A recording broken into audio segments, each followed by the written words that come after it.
Cabai rawit di Ambon capai Rp130.000. Ini penjelasan Elvis Patiselano.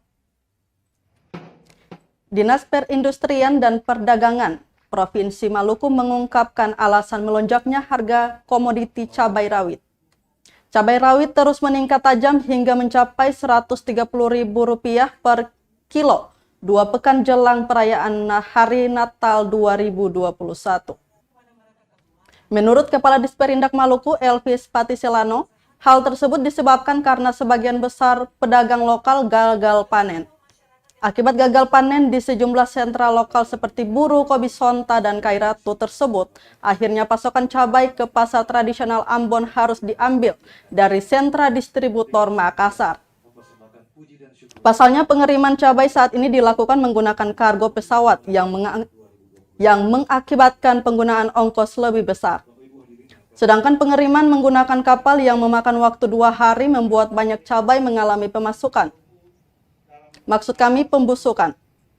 Hal itu yang kemudian juga diperhitungkan dalam menentukan harga cabai di pasar. Beberapa faktor lainnya adalah beberapa petani lokal justru mendistribusikan cabai ke Papua. Untuk itu pihaknya akan kembali memperingatkan para petani agar mendahulukan pasar lokal ketimbang permintaan dari luar. Dari teman-teman pertanian, kenapa panen itu banyak yang gagal dan sehingga stok dari sentra itu sedikit? Karena hujan yang berkepanjangan. Sejak Agustus mereka sudah menanam dan diperkirakan akhir November itu sudah panen supaya menjaga stok di Desember.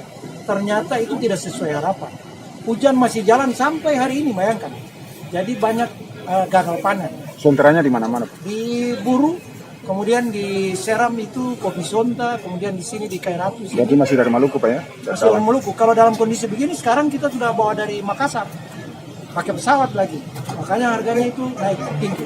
Kalau pas ada kapal pelni itu mereka kirim dengan pelni dari Makassar. Tapi kalau dan itu resikonya kan 2 hari dalam perjalanan pasti busuk dan menyusutnya banyak. Oleh sebab itu semua diperhitungkan dalam penetapan harga jual. Serta para pimpinan OPD lingkup pemerintah provinsi yang kami hormati, tokoh agama dan para pimpinan lembaga vertikal yang kami hormati.